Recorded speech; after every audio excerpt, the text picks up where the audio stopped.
5 surprisingly easy ways to practice self-care. So these are particularly important in perimenopause. How many of us let this slip? Because let's face it, our lives get crazy in perimenopause. I don't know whether it's the age group and we just got a lot going on, or if we get a lot dumped on us. I'm really not sure, but honestly, I'm yet to speak to a woman whose life isn't slightly manic in perimenopause. So I've put together 5 of these ways to practice self-care. Self-care is not a dirty word.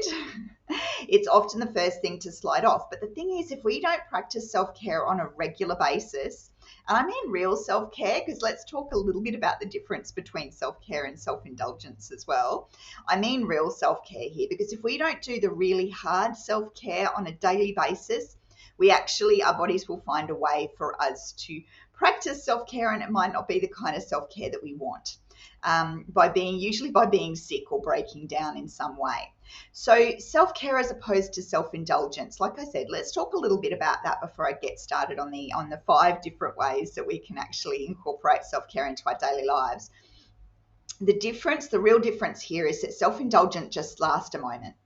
Self-indulgent behavior just lasts a moment, a very short time, and then the repercussions are not great.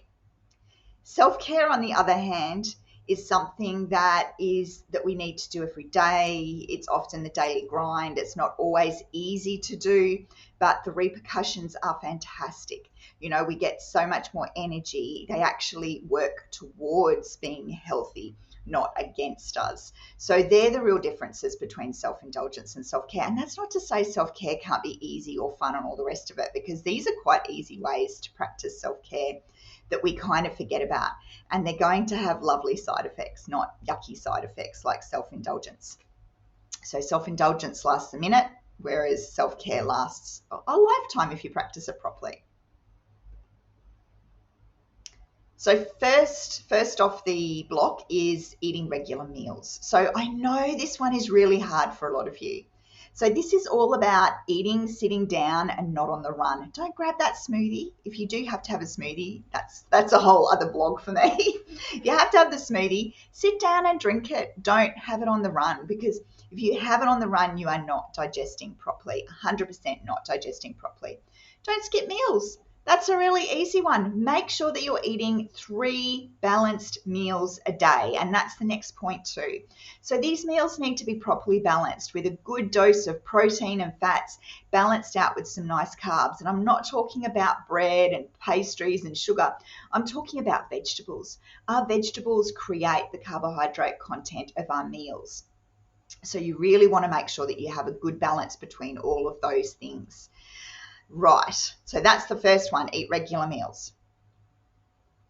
Drink more water. So many people come in and say to me, I know I need to drink more water.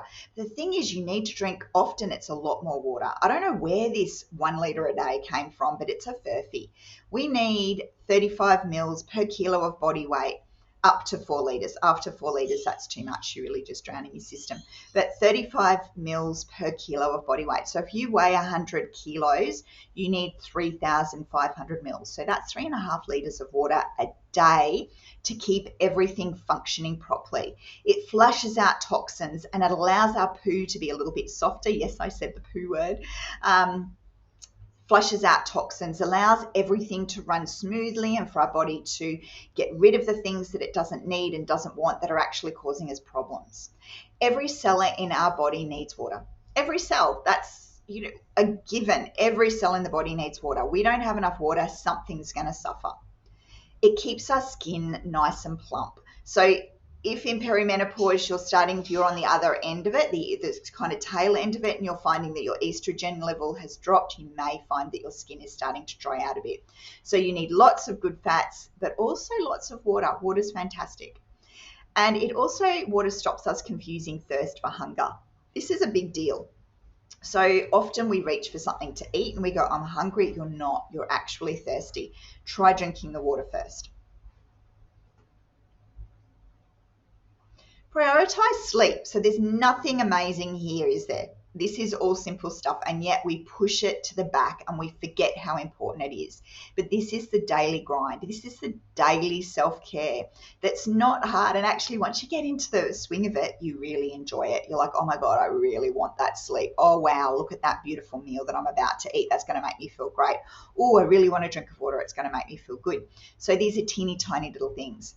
Rightio. So sleep, turn off Netflix, put the phone down. Blue light disrupts sleep. So many studies on it. Go and have a look. Please don't just use the blue light glasses, because it's not just about the blue light either. It's about the stimulation to the brain. Lack of sleep can actually be compared, so chronic lack of sleep, I should say, can be compared with driving drunk. So it says driving drunk there, but drink driving. So yeah, it has a similar effect on the body. So you're actually, it's like you've drunk, and I can't remember, there was a certain amount of drinks that it can be comparable to. Really very interesting stuff. Get some sleep, be safe on the roads, be functioning, lift some of that brain fog. If you're struggling to sleep, get some help. Book in, come see me, come see your other natural therapist. There are loads of ways that we can help you get some better sleep. Sleep helps us lose weight. So this is something that I find really pushes women to go and get some good sleep. But sleep actually does help us lose weight. We don't crave as many carbs. When we're tired, we crave really bad carbs. So we crave the quick energy carbs, the sugar, the pastries, the refined carbohydrates, the ways our body can really easily access sugar. And they're the things that are going to not help us in the long run. They're the things that are going to actually put weight on, especially around the middle. Okay, this is drink less alcohol. So stay with me. Stay with me. I want you to keep listening. Yes, this is so hard for so many of us in perimenopause, because we are almost reliant on it to relax and unwind. But unfortunately, and I'm actually going to go straight to the last point, it actually creates more anxiety in our lives. And there's lots of reasons for this, one of which is it actually disrupts sleep. So if we are drinking, it disrupts our sleep, causing more stress and anxiety and exhaustion. So we can't think straight, causing more anxiety. So it's really not great. Can also cause depression long term. There's been plenty of studies on it, the progression of drinking over a long time.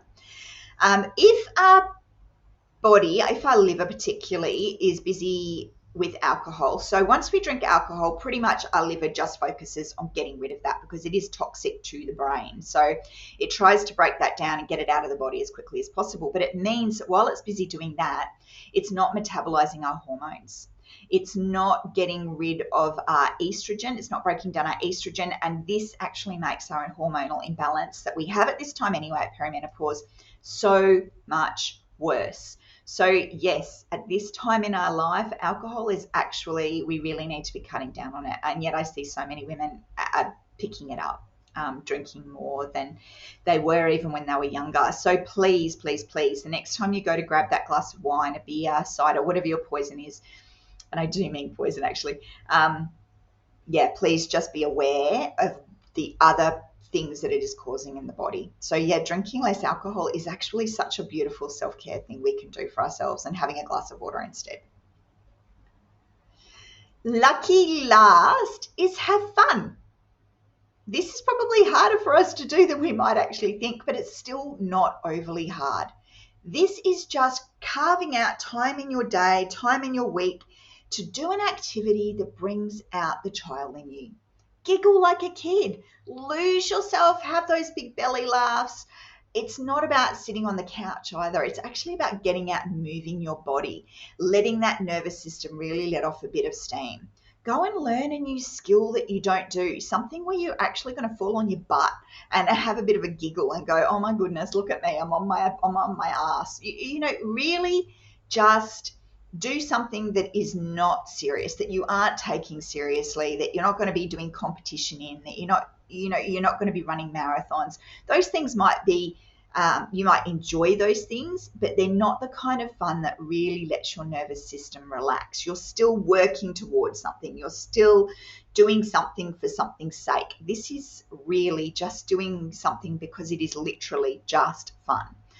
Look at skating if you've never skated, if you're not a skater, or even if you are a skater and you just want to do it casually, go skating. Juggling, pick up juggling. Nothing's more fun than whacking yourself in with a head with a softball.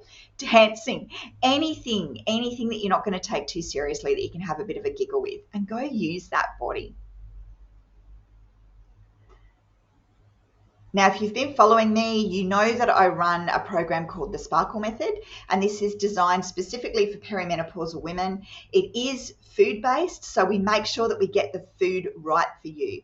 I help women who are overwhelmed, overweight, and over it. I help them to get through perimenopause. I help them to alleviate those symptoms. I help them to lose weight and become more calm and comfortable and confident without wasting all that time on the internet in trial and error. How many hours have we spent researching the newest diet and trying to get it right and trying to do the right thing, only to fall off the wagon 2 weeks later because we haven't got any support, or we haven't got the right plan, or it's not working, or it's all just too hard. So yeah, this is how I help women in perimenopause through the Sparkle Method. I am Sarah Dobbs. I am the hormone nutritionist over on Instagram and Facebook, and I do specialize in perimenopause. And you can contact me at the hormone nutritionist at www.simplyhealing.net.au and Sarah at simplyhealing.net.au. You are welcome to reach out and ask me any questions you like. I am up for questions. I look forward to hearing from you. Bye.